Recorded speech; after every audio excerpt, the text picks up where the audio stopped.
Hey everybody, this is Tracy here with another edition of A View from Tracy's Point.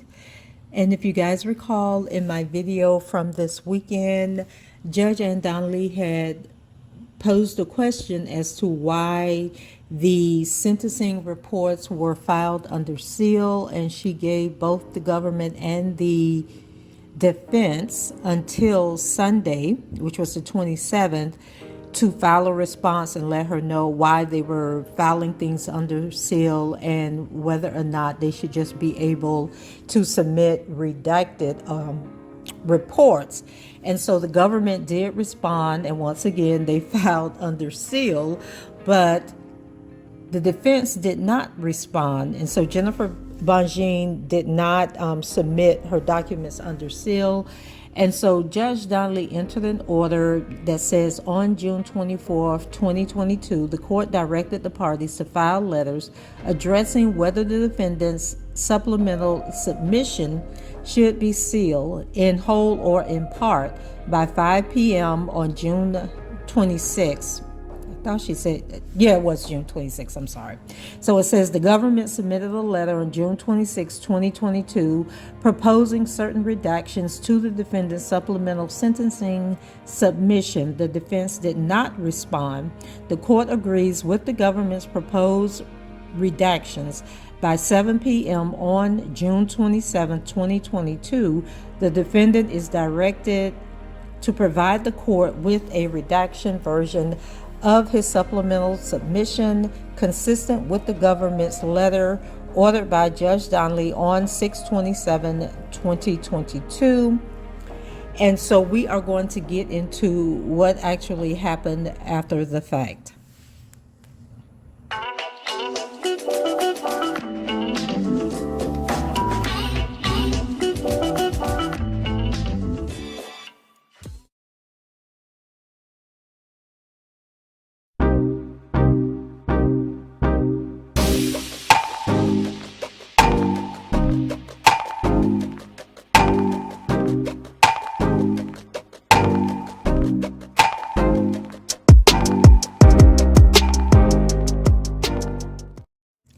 Before we get started, I want you guys to know that I did read the story about Dubowski, and all I am going to say is that my prayers are with Dubowski, because those of us who have listened to his content, we pretty much knew what he was talking about. We knew that he was not directly threatening anybody, and I just can't even get into how the government just obviously have too much time on their hands. So all I am going to say about the whole Dubowski situation is that I am praying for him. I am hoping that he can find counsel that can, because the government is reaching. Because basically at this point, anything that anybody says, they can twist and turn and make it what they want it to be. So that is my only comment that I have on the whole Dubowski situation, is that I am praying for him. Now back to the sentencing. So we know that the sentencing is going to take place tomorrow, that Jennifer Bongine had been given some more time because she needed to get the mitigation report back. And for those of you who don't know what a mitigation report is, the government does what they call a sentencing guideline, and it is done by the probation services office, where they look at the charges, they look at mitigating circumstances, and then they say, okay, this is what the base sentence is, but we believe because the person did this and was found guilty of that, then they should get enhancements and they can add on to the time. And so the probation services office is basically saying that Mr. Kelly deserves life in prison. The government came back and said that they believe he needs a sentence at a minimum of 25 years. And I just posted a video where Jesselyn Maxwell was sentenced today, and she was sentenced to 20 years in prison. So Jennifer Bongine's response to the probation services report was that they were giving too many enhancements. Like, why are you enhancing for somebody whose charges weren't even, like, the jury didn't believe the Sonia chick? So why are you trying to give him an enhancement for her allegations when the government didn't prove them. And so in her first response, she stated that his sentence should be at a minimum 14 years, at a maximum 17 years. However, they were going to do this mitigation report, have him seen by mitigation specialists, which are basically psychologists and psychiatrists who will sit down and talk with him, go over his past history, and then, share that information with what has happened in his life that may have caused him to do the things or not see the harm in what he did based on his past history, his education level, his psychological status, that type of thing. So they've come back with their report. And so based on what they came back with, I believe she is now saying 10 years, but there's multiple documents here that I need to read, and I'm trying to decide which one. But when I did my introduction for this video, the judge, had stated that they were going to move forward with the redactions because Ms. Bonjean hadn't responded. But Ms. Bonjean did let Judge Donnelly know that it wasn't oversight, that she wasn't ignoring the order. And so they're still moving forward with these redactions. And so some of the documents that I am going to read to you are heavily redacted. So I had a letter from Jennifer Bonjean. So this letter was dated June 13th, I believe. And we're going to start with it. Okay, so this was from June 13th. It says, and it's written to Judge Donnelly. And it says, Dear Judge Donnelly, defendant respectfully submits this letter in connection with defendant's sentencing hearing currently scheduled for June 29th, 2022. Defendant has already submitted a sentencing memorandum that addresses defendant's position that the guidelines range for his convictions is 168 to 210 months upon consideration of all factors set forth in Title 18 United States Code Section 3553A. Defendant contends that a sentence that exceeds 10 years imprisonment would be greater than necessary to address the purposes of sentencing in this very unique case. So then she moves into the background. It says the government argues that a sentence that exceeds 25 years imprisonment, a 25-year sentence is tantamount to a life sentence for a defendant who is 55 years old. Although defendant has been convicted of serious offenses, there is far more to the picture than the government allows. Defendant's convictions involve 4 victims who describe conduct that is simply not deserving of a de facto life sentence. Importantly, defendant presents significant mitigating evidence detailed in 2 reports prepared by Dr. Park Dietz and Dr. Renee Sorrentino, and supported further by collateral sources and supporting letters. The reports explore, inter alia, defendant's traumatic childhood, including evidence of a severe history of abuse by family and non-family members. Defendant's history and characteristics weigh in favor of a more lenient sentence than proposed by the government. Because a 10-year sentence would serve the legitimate purpose of sentencing, defendant urges this court to impose a sentence not to exceed 10 years imprisonment. Argument. A sentence in excess of 10 years imprisonment is more than is necessary to comply with the purpose of sentencing. Defendant respectfully asks the court to sentence defendant to a term of less than 10 years imprisonment in light of all relevant factors, including the nature and the sentence, including the nature and circumstances of the offense, the history and characteristics of the defendant, the need for the sentence to reflect the seriousness of the offense, to afford adequate deterrence, and to protect the public from future crimes by the defendant. A. Legal standard. A district court should begin all sentencing proceedings by correctly calculating the applicable guidelines range, which should be the starting point and the initial benchmark. Gall versus United States, then they give the case number. After a proper calculation, a sentencing judge considers the 7 factors set forth in Title 18 United States Code Section 3553A. The nature and circumstances of the offense and the history and characteristics of the defendant. The 4 legitimate purposes of sentencing as set forth below. The kinds of sentences available, the applicable guidelines range itself, and relevant policy statement by the Sentencing Commission. The need to avoid unwarranted sentences, disparities among defendants, and the need to provide restitution to any victims. Title 18 United States Code Section 3553A1 through 7. Also see Gall, then they give the location from that case. So in determining the appropriate sentence, the statute directs judges to impose a sentence sufficient but not greater than necessary to comply with the purposes of sentencing, which are A, to reflect the seriousness of the offense, to promote respect for the law, and to provide just punishment for the offense.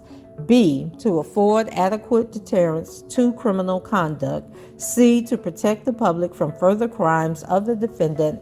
And D, to provide the defendant with needed educational or vocational training, medical care, or other correctional treatment in the most effective manner. Title 18 United States Code, Section 3553A2.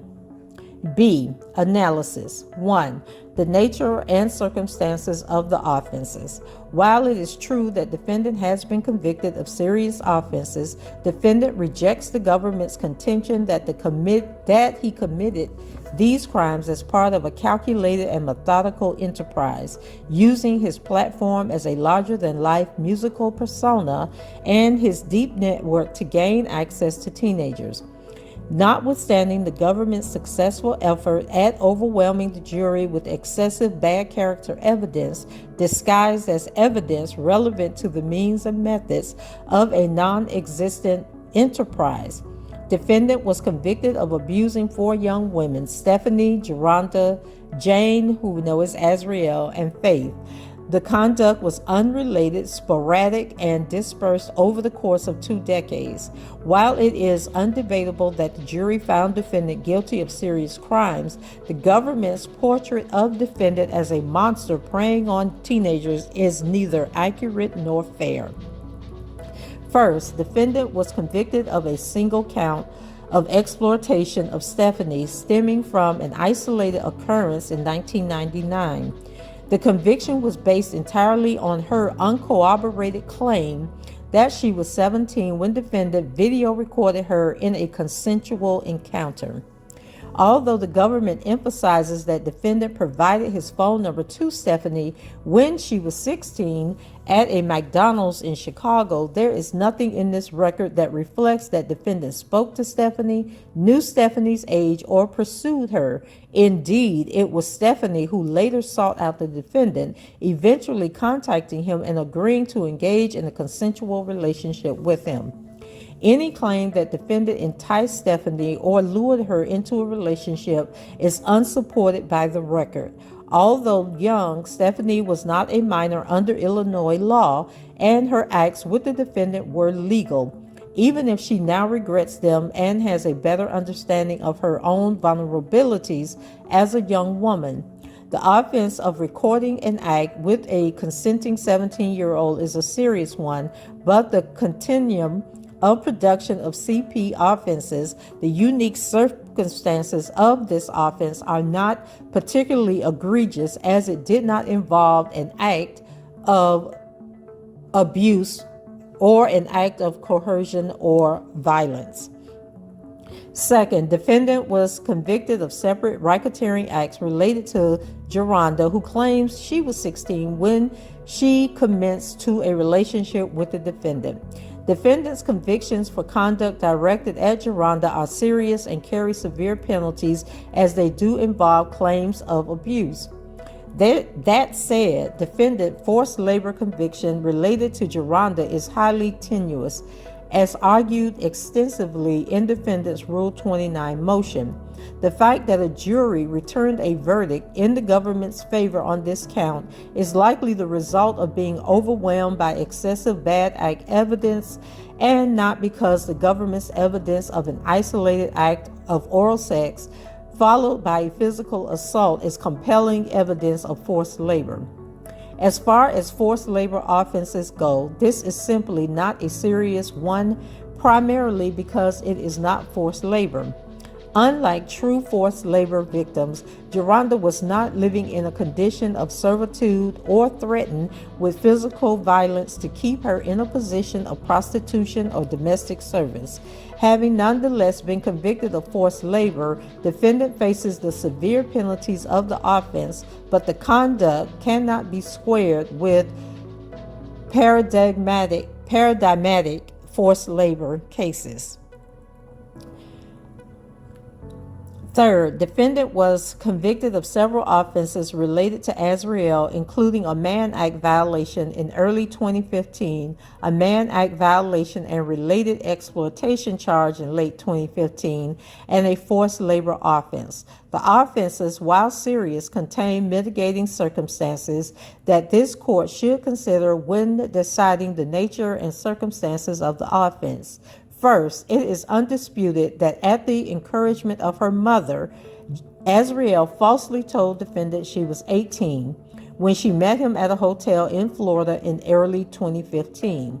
Indeed, the meeting was engineered by Ariel's parents. Contrary to the government's contention in FN 15, not sure what that is, of its sentencing letter, defendant was not on notice of Ariel's age when they met at the hotel. Ariel expressly testified that she lied to defendant about her age and that when the police arrived at the hotel, the defendant confronted her about her age. Ariel reassured him that she was 18. Defendant invited the police officers into the hotel room who proceeded to check Ariel's identification. Either Ariel possessed a fraudulent identification or the police could not do math. Either way, the police went about their business after confirming that Ariel was 18 years of age and the defendant was none the wiser. It is difficult to follow the government's contention that this incident put defendant on notice that Ariel was 17 when police officers came to his room, checked Ariel's ID, and then left her there apologizing for the intrusion. As argued extensively in his Rule 29 motion, defendant invited Ariel to California with him under the mistaken belief that she was 18. There was no inducement of any kind on the part of the defendant. Rather, it was Ariel's parents who shamelessly and illegally pushed their daughter into a sexual relationship with defendant. Defendant maintains that his conduct violated no laws. The jury said otherwise, but the nature and the characteristics of the offense are mitigating, given that defendant was duped into believing that Ariel was a consenting adult and there was no hint that defendant used coercion or force in connection with this Mann Act violation.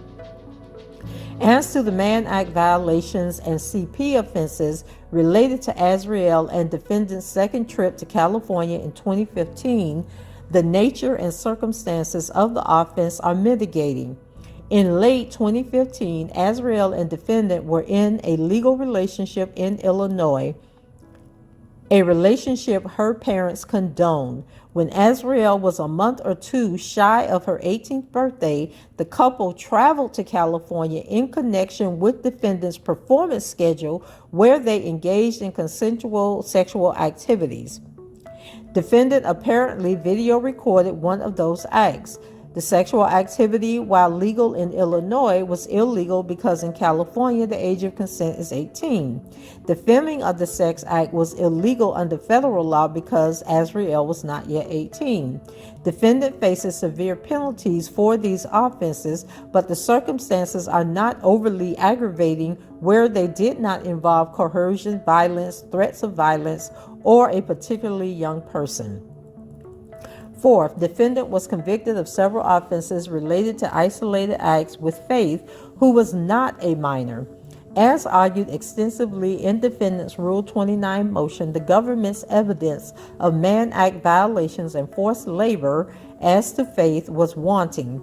Even if this court disagrees, the nature and circumstances of the offenses pertaining to Faith were mitigating, even by Faith's own accounts. In connection with racketeering Acts 12 and 14, Faith's testimony reflects that defendant invited her to New York for his performance and she accepted. Although the Mann Act violations are predicated on Faith's claim that defendant exposed her to herpes, Faith never contracted genital herpes, a mitigating fact.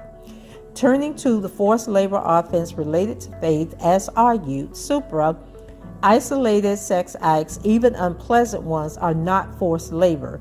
In its best light, the government's evidence showed that defendant directed Faith to give him oral and grabbed her neck before placing his wada wada inside her mouth.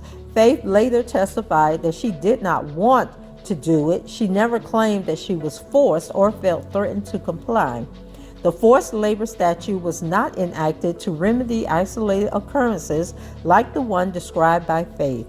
Notably, even Faith refuses to call herself a victim and characterizes her interactions with defendant as her choice. On cross-examination, Faith admitted that she was not a victim and had made a choice to be with defendant. Question: in one of the podcasts we spoke about this morning, the paper route, on that show you said during that interview, I don't like the word victim because I don't feel like I'm a victim. I'm a young woman, and let's be clear. I made a choice to be involved with that person. Do I feel like everything he did was right? Hell no, but I had a choice, and that's why I walked away. I did not move in with him. I did not live with him. I did not take any money from him. There is a choice that you have to make. You said that. A, correct. Question: you made a choice. Answer: correct. Question: and you're not a victim. Answer: correct. The government focuses primarily on the excessive other bad act evidence that it placed before the jury to make its cause that defendant's conduct was exceptionally serious. The government places outsized emphasis on 30-year-old conduct that was never proved beyond a reasonable doubt, some of which was never shown to be the product of any coercion. More than one witness testified against defendant reluctantly, clearly cooperating because of government pressure. At least one of the government witnesses, an alleged victim, sent an unsolicited letter to defendant apologizing for her testimony, suggesting that her testimony was strong-armed. In a letter dated April 7, 2022, one government witness wrote, Rob, I have so much to say. Please let me know if you even want me to write. I know writing isn't your thing. Call me if it's easier for you. I hope you know I never is in all caps, wanted anything to do with this. I even paid a lawyer to try to avoid it, but I was threatened. It kills me every day. Love, your ride or die. And then we got 5 X's. So let's see, 5 X's. Let's see, Faith. Faith is 5 letters. Azriel, Azriel, that's 6 letters. Who else was up there? Stephanie is more than 5 letters. Sonia is 5 letters, but they didn't believe Sonia. Geronda is more than 5 letters. So, is this Faith who wrote this, or is this Azriel trying to be funny, or they just deleted one of the X's or forgot to put the extra X on there for Miss Azriel Clary? P.S. I hope you know I would never want to do anything to hurt you. My hands were tied and they had me backed in the corner. I tried to send a birthday card, but it was returned because the envelope was purple.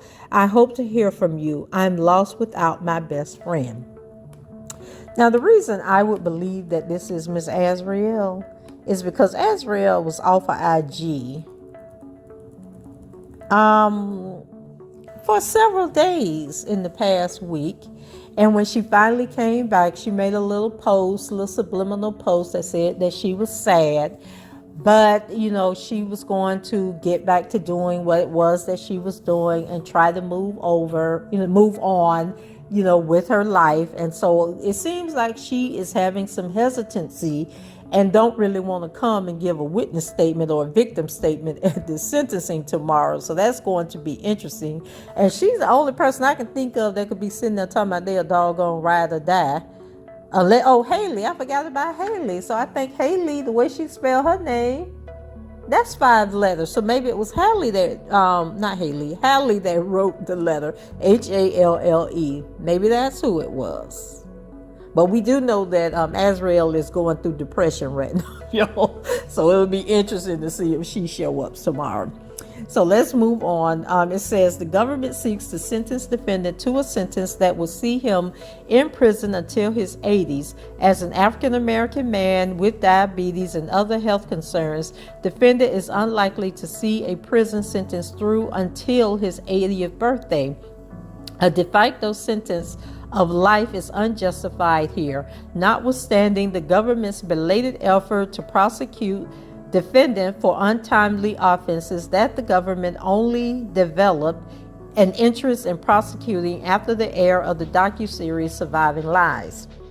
So 2, the history and characteristics of the defendant. Defendant is widely accepted as a musical genius with a rags to riches story. He is considered the greatest living R&B singer and has earned multiple Grammy Awards. He has written and produced music for celebrated artists like Michael Jackson and Whitney Houston. Notwithstanding his legendary status, Robert Kelly is a man with a rich and complicated story that is highly relevant to the court's goal of fashioning an appropriate sentence for him. Defendant has been portrayed by the government and the media as a one-dimensional villain, undeserving of any measure of humanity or dignity. This court is charged with considering defendant's unique history and characteristics in rendering an appropriate sentence. Defendant's history and characteristics reveal that he is not an evil monster, but a complex, unquestionably flawed human being who faced overwhelming challenges in childhood that shaped his adult life. This evidence is critical to understanding how and why defendant finds himself in the current situation. As acknowledged in the pre-sentencing and investigation report, as set out more fully in extensive reports prepared by Dr. Park Dietz, MD, MPH, PhD, and Dr. Renee Sorrentino, MD, defendant experienced a traumatic childhood involving severe prolonged childhood abuse, poverty, and violence. His victimization continued into adulthood, where, because of his literacy deficiencies, defendant has been repeatedly defrauded and financially abused, often by the people he paid to protect him.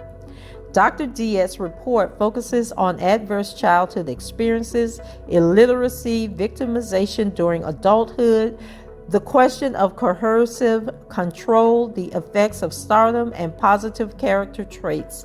Exhibit A, report of Dr. Park Dietz. Incorporated into Dr. Dietz's reports are findings of Dr. Daniel Martell, PhD, who conducted neuropsychological testing of defendant. Dr. Sorrentino's report contains a complete history of the defendant and focuses on defendant's sexual and relationship history, including a detailed discussion of the sexual abuse he suffered as a youngster. Dr. Shante Alexander, ED.D, conducted collateral interviews in connections with these reports. The reports are lengthy and defendant will not quote from them extensively, but will highlight certain portions. Critical to understanding the history and characteristics of the defendant is understanding the traumatic childhood that shaped him, as Dr. Dietz writes. Traumatic childhood events such as abuse, neglect, and witnessing experiences like crime, parental conflict, mental illness, and substance abuse can result in long-term negative effects on learning, behavior, and health, often referred to as adverse childhood experience. These types of events create dangerous levels of stress that can derail healthy brain development and increase risk for smoking, alcoholism, depression, heart disease, and dozens of other illnesses and unhealthy behaviors throughout life. And adverse childhood experiences will be referred to as ACEs moving forward in this document. So Dr. Diaz opines that defendant endorses a significantly high number of adverse childhood experiences that cannot be overlooked when considering his history and characteristics. Dr. Diaz writes, many of Mr. Kelly's problems are now known to be adverse outcomes associated with cumulative ACEs, including but not limited to below average academic and literacy skills by kindergarten age, lower social engagement, learning behavior problems, not completing high school, STDs, having 50 or more sexual partners, anxiety, panic disorder, and criminal conviction. Separately, there is now substantial evidence that a history of being abused as a child is associated with subsequent conviction for sex offenses. As set forth in detail in Dr. Diaz's report, defendant grew up in poverty and experienced a chaotic home life. One of defendant's longtime employees and friends aptly writes in a letter of support, Robert was born in poverty, but even as a kid, he had a passion for music. He shared with me some of the abusive circumstances he grew up in. It was a horrible environment for any child, and Robert is amazingly resilient. Excuse me, y'all. Hold on. I'm getting emotional here. Resilient to have even survived it. As a young adult, he was homeless and earning money as a street performer on the frigid streets of Chicago. Eventually, his hard work and talent earned him a record deal, but that deal wouldn't take away his illiteracy or the traumatic experiences he endured. And this is from Diana Copeland. That was a letter that she submitted. Defendant never knew his father and was raised by his mother and stepfather, who by all accounts were heavy drinkers and would sometimes violently fight. During one vivid fight, defendant's stepfather pushed his mother and her dress got stuck in a car door before defendant's stepfather drove off, dragging his mother for a short while. Her son threw bricks at his car. By objective accounts, defendant and his two brothers suffered physical abuse at the hands of their mother, who disciplined them with whippings with cords and switches. On one occasion, defendant's mother grabbed a knife to threaten defendant and his brothers and accidentally stabbed defendant in the left arm. Neither the defendant nor his brothers considered the punishment meted out by his mother as abuse. Indeed, defendant's mother was beloved by her children. Defendant lived in a violent neighborhood with significant gang and drug activity. Defendant steered clear of gang and drug pressures, but still witnessed significant violence that made a lasting impact on him. For example, at the age of 14, defendant was shot in the arm with a .22 round while riding his bike and down the block. Critically, defendant experienced multiple sources of childhood abuse and premature sexualization that shed significant light on some of his behaviors. Dr. Sarantino and Dr. Dietz write at length about how defendant was abused as a child for many years by his sister, and then they took her name out, but we know it's Teresa. Both of defendant's brothers report being abused by her. Defendant was also abused by a landlord and family friend known as Mr. Somebody. They eradicated that also. When is eradicated the right word, or directed? Erected. Oh, Lord have mercy, I'm tired, but y'all know what I'm trying to say. Please forgive me. Redacted. Okay. The name is redacted, y'all. So when defendant was only 6 or 7 years old, this person started molesting him. The abuse included oral and intercourse and persisted into middle school. And then it says blank began dating their first cousin, and then blank. So all of this is redacted, so we don't know who they're talking about. So somebody began dating their first cousin, and then that cousin's name, and she would have defendant take Polaroid photos of them having sex, and then Mr. Redacted abused defendant on a weekly basis during the same general period of time. The abuse included oral and anal sex. Wow. So Dr. Sorrentino opines that defendant's history of childhood abuse would be considered a mitigating factor in his sentencing hearing. It is my opinion with reasonable medical certainty that Mr. Kelly's history of childhood abuse is consistent with the definition of mitigating factors as any fact or circumstance that lessen the severity or culpability of the criminal act. The following evidence supports his opinion.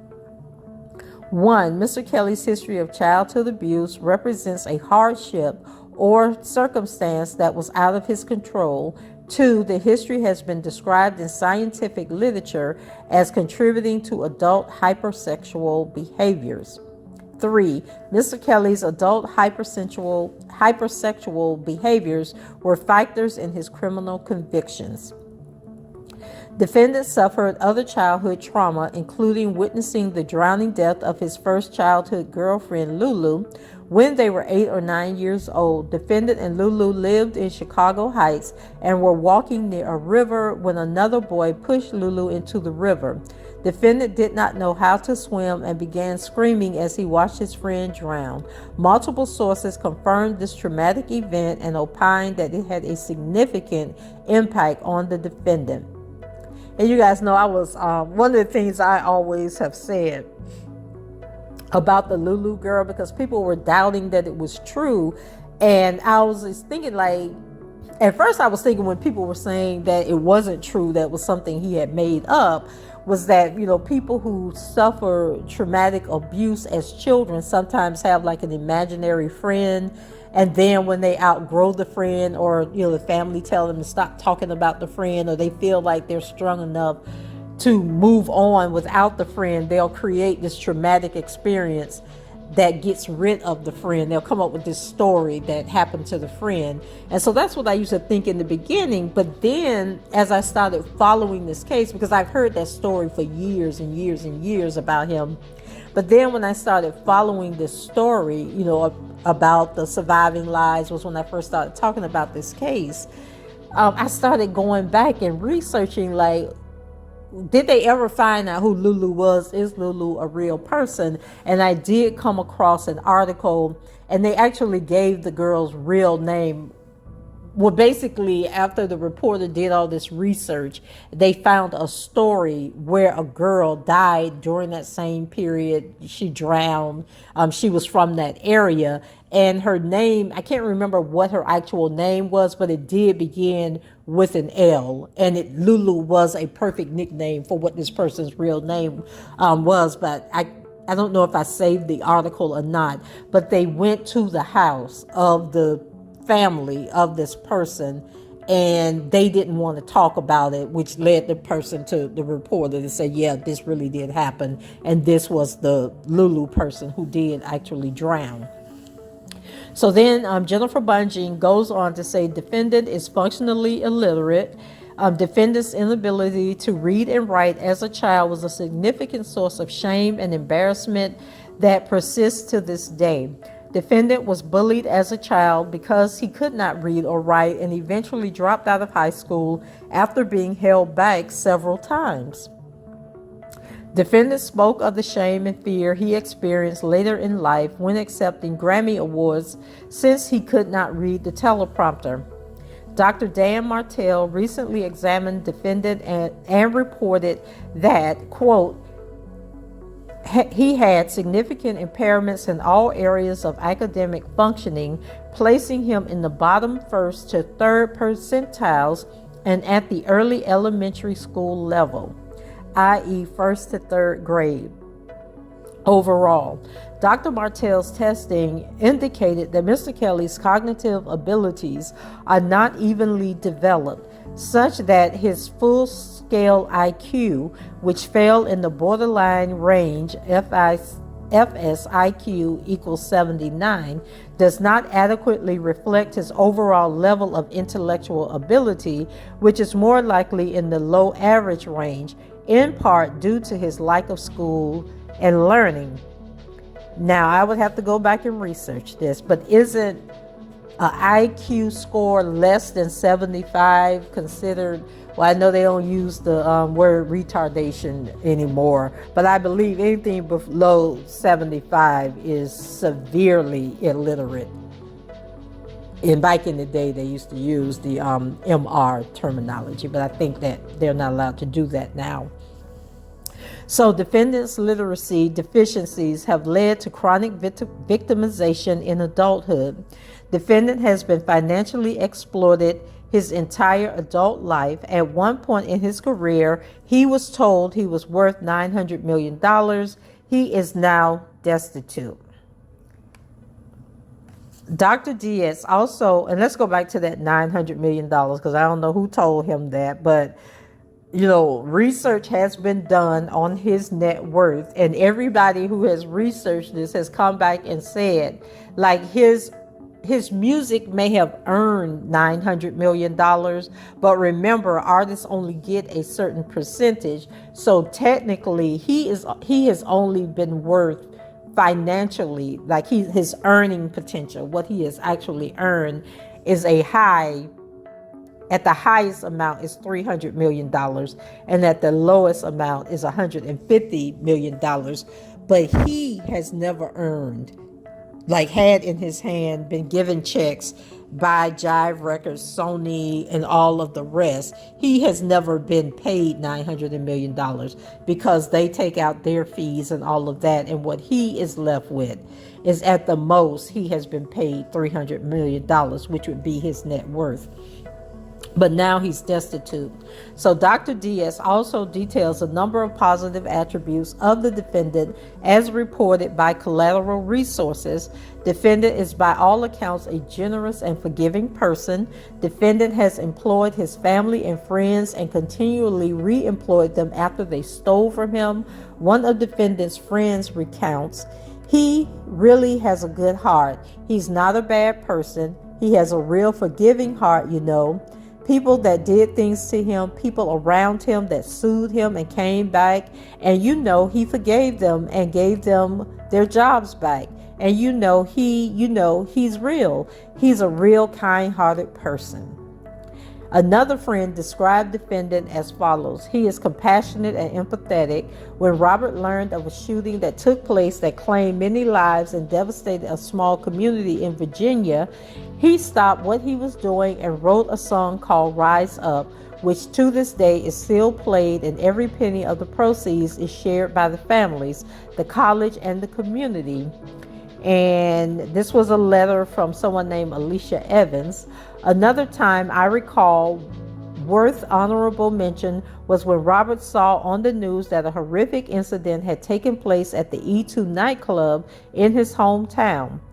There had been a stampede where 21 people were trampled to death. Robert gave 21 families whom he did not know money towards funeral costs.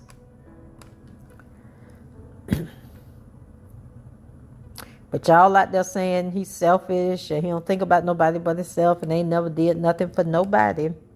Anyway, defendant is also described as down to earth and someone who eschewed the celebrity life, more comfortable keeping close to the community of his childhood. Reports from Dr. Diaz and Dr. Sarantino and supporting letters provide additional and significant evidence of defendant's history and characteristics. 3. Reflecting the seriousness of the offense. A sentence that does not exceed 10 years reflects the seriousness of the offense, promotes respect for the law, and provides just punishment. 4. Affording deterrence and protecting the public. The government has no basis to predict that defendant would offend again at the age of 65 years old if sentenced to a reasonable sentence. Indeed, the lion's share of the conduct alleged by the defendant is decades old, demonstrating that defendant is not currently a risk to the public. As Drs. Diaz and Sorrentino confirmed, defendant is neither a pedophile nor a sexual sadist. Dr. Sarantino opined, I consider the diagnosis of pedophilia, given Mr. Kelly's alleged history of abuse of sexual contact. The diagnosis of pedophilia is used to refer to individuals, and I need y'all to listen because I done typed this 100 times in comments across social media, but now here we got a doctor saying it because I realize I'm not a doctor, so y'all probably didn't believe me. But this is a doctor. Is given to an individual who experienced recurrent, intense, sexually arousing fantasies or sexual urges involving sexual activity with prepubescent. I always pronounce that wrong. Y'all know the rest. Y'all know I can't say that in this video. I rejected the diagnosis because Mr. Kelly does not report a history of arousal to those type individuals, and his behavior has never involved those types of individuals. I consider the diagnosis of sexual sadism, given the government's claim that Mr. Kelly's behavior includes sadistic content. The diagnosis of sexual sadism requires the presence of recurrent and intense arousal from the physical or psychological suffering of another person as manifested by fantasies, urges, or behaviors. I rejected the diagnosis of sexual sadism because Mr. Kelly does not report a history of arousal from physical or psychological suffering of another. None of Mr. Kelly's sexual behaviors include sexual gratification from the physical or psychological suffering of a sexual partner. In light of the foregoing, the government lacks a basis to conclude that defendant is a danger to the public and must be incapacitated until death. Conclusion: for the foregoing reasons, defendant contends that any sentence that exceeds 10 years imprisonment is unjustified. Respectfully submitted, Jennifer Bonjean. So I am going to stop this here, and then I will come back with some of the other documents, only because this would turn into like a 3-hour video, and then it will take me probably all night to download the video. So we're going to stop here, and sentencing is tomorrow. That's the other reason I'm not going to do it. I am going to break these up by the documents so I can get them out to you guys tonight. So this was the letter to Jennifer Bonjean, the cover to the reports that came from the doctors, the mitigation specialists, and it was dated June 13. And I thought there was a letter from Donnelly. I may have to go back into the Eastern District of New York records where she was giving them, they had to do some responses or something so that the sentencing could proceed tomorrow as planned, but maybe I didn't save it because I am not finding it here amongst my notes. But in any event, we're going to go ahead and end this here. You guys go ahead and digest this information. Leave your comments below, rate the video, and subscribe to the channel if you haven't done so already. And I shall be right back with you shortly. Bye-bye.